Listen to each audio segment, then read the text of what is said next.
welcome aboard sa ating podcast bridge talk natin, no?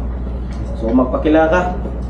My name is JM San Pedro from Pilipinas, Cebu, and my age is I'm 24 years old on this January 30. So by the way, I am Captain Sling and my real name is Vincent, no? From MB Pilipinas Port 1. So ilang months ka na dito sa pag-apprentice? 2 months, sir. 2 months. So before ni siyang before tong pagsampa mo sa barko na to, may barko ka bang nasampahan na iba? Wala po, sir. Ito pa lang po pinakuna. Ito pa muna. So ano mang rason na naging seaman ka? Ang rason ko, sir, may family. Yung daddy ko kasi, siya yung pinakaunang seafarer. Sa pamilya ninyo? Yes, sir. Tapos, bali, hinikayat niya na ako na mag-seaman ka. Tapos sabi ko, dapat sir, criminology.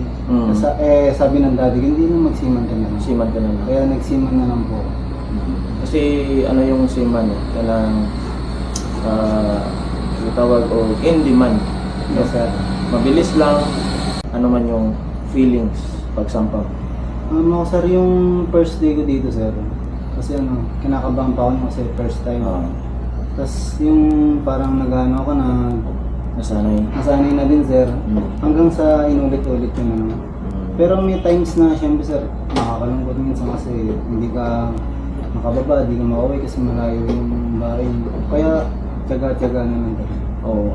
So, paano mo hinandol yung homesickness mo? Siguro, sir, pagdadasal. Dapat tataganin yung loob mo kasi ito yung pinipili mong profession. So, meron ka bang may share na magandang na experience mo dito as Ang experience ko dito, sir, kung paano ako maging handle sa sarili ko, tsaka paano ko may handle yung pag-ugali ko sa ibang tao, the way you treat people. tapos yung kung paano mo siya dadalhin hanggang sa matapos yung kontrata mo. Ano man ang pinaka-importante na skill para sa mga seafarer pag magsampa as adik-adik? Ang pinakauna, sir, is attitude, sir. Kasi attitude talaga ang pinaka-way na para tumagal ka sa barkong to. Kaya sa mga seafarer dyan, yung attitude nyo ayos na nyo para marami kayo mas maging makakaibigan. How about discipline? Self-discipline? Discipline, sir, siguro yung palaging sumunod sa utos ng kapitan mo. Hindi mo na kailangan hindi mo na kailangan na utusan ka pa ng kapitan mo. Magkukusa ka na ng kusa.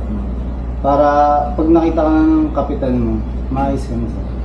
Gusto mo ba na maging isang ganap na opisyal or pati mo maging chief mate at kapitan someday? Ayos, sir. Sa profession. Kasi, sir, sir, kahit di man na maging kapitan, basta official, pero ibibigay ko ng yung best ko para maging isang official, sir.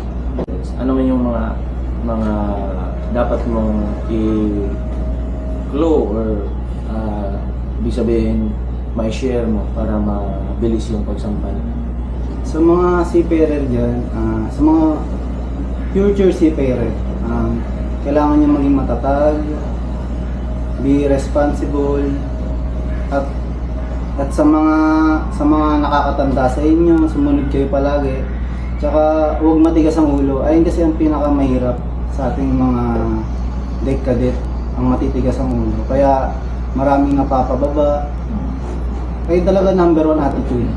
Anong kadalasan na maging mali or yung naranasan mo na nagkakamali ka on board? Minsan, sir, parang yung boundary ko, sir, parang naano na siya. Ay, kaya ko naman natin, hindi ko nagagawin ito. Parang sa paulit-ulit na yung nagagawa mo. Tinatamad ka na Pero which is mali yun. Kasi kailangan natin magpatuloy sa ginagawa natin. So may anong yung mga documents na dapat unahin na makuha para sa mga magsasampa ng barko or mag-apply ng kumpanya? Anong mga documents na dapat i-train mo? Ang pinakauna, ang pinakaunang kailangan nyo para maging seafarer is yung kailangan sa school, makagraduate na kayo ng 3 years, seaman's book, at marami pang training na gaganapin nyo para maging isang ganap na seafarer. Seaman's book is IRB. Tsaka yung basic training. Tapos, meron tayong CCM kasi passenger tayo. Tapos, yung navigational watch, deck watchkeeping, tsaka meron pang SD, meron ano. Sobrang dami na. Sobrang dami na. Oo. Kaya nga, Napapagaling dapat sa training. tuloy-tuloy mo na yung ano. Ay, sir. Kasi ang dami na namin pinaghirapan. Oo. 11 na yung training. Tapos kada baba, another training na no. Oh, here on board, ano ba yung mga daily routine mo? Daily routine namin tuwing umaga, maglinis. After namin maglinis, hapon na, boarding na kami, tapos duty na kami sa bridge hanggang mag-underway na kami. Meron ka bang ma-share sa kanila na mga magagandang nangyari dito sa barko? Ang naranasan ko dito sa barko, nagkaroon ako ng maraming kaibigan. Kahit na homesick ako, siguro mas pinokus ko na lang yung sarili ko. Tsaka sinanay ko na din yung sarili ko dito kasi nandito na tayo. Kasi mahirap kapag nandito na tayo, inalisan natin, sayang naman. Kasi maraming kadete na hindi na nakakasampa kasi inaantay yung tawag. Kaya nga tayo binigyan dito ni Lord ng pagkakataon kasi alam niya na kaya natin to hanggang sa matapos ang kontrata. Okay, worth it ba yung buhay pagbabarko na nandito tayo sa dagat? Dito sir, sa ngayon sir, opinion ko lang sir, worth it pa naman. Pero hindi ko pa masasabi sa international. Kasi magkaiba po yung sa international sa inter-island. Kasi sir, marami din nagsasabi na mas mahirap daw po talaga ang buhay sa international kumpara sa inter-island. Kasi dito sir, nakakapagpahinga kami. Oo. Hindi katulad sa international na sunod maghapon talaga yung trabaho. Stress. Kaya doble stress trabaho, tapos pagpasok mo ng kabina, mapapaisip ka, tutin mo ba yung kontrata mo or uuwi ka na kasi homesick ka. Ayun, sir. So, kung gusto mong bumalik, ano ba yung gusto mong baguhin? Ano sir? Sarili ko. Bakit? Kasi sir, nung nasa lupa pa ako, may attitude ako, tapos parang pala. Kasi sir, konting bagay lang, galit agad ako. Kahit pamilya ko, nasisigawan ko. Yun sir, yung girlfriend kayo, nasisigawan ko. Kaya napagtanto ko sir, nung pag-akit ko dito sa bar, napag-isip-isip ko na mali pa yung mga ginagawa ko. Kaya, At least, nag-mature ka. ayun sir, parang nag-matured na ako dito sir, kasi Nakikita mo masyado yung okay, sarili. sir. Kasi ikaw na lang kasi tutulong sa sarili mo dito. Kasi pag di mo tinulungan, sir, ikaw yung mahihirapan. Mahihirapan. So, pag may takot ka sa Panginoon, alam mo yung boundaries mo. Ayun, sir. Number 1 talagang pagdaga, sir. Mabilis na yung pag-react mo into things na hindi mo nakasanayan kasi pagod ka. Yes. So, kaya parang ma-realize mo na naninibago ka sa sarili mo kasi stress ka eh.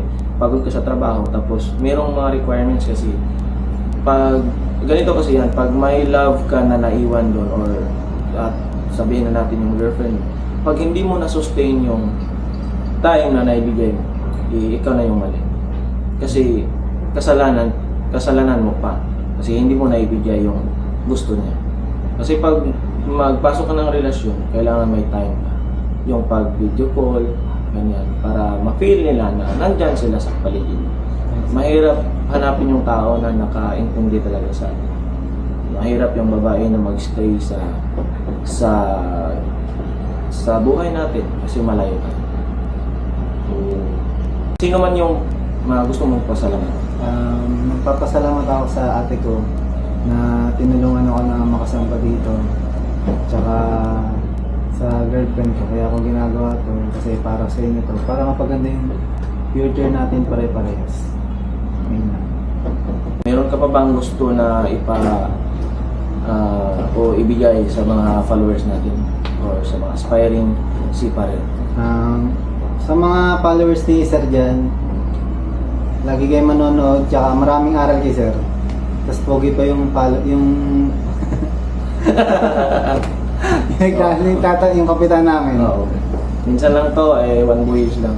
So, dagang salamat, maraming salamat sa nag-follow and good luck sa inyong mga next na mga journey and next ninyong mga opportunities. God bless and maraming good luck. Okay?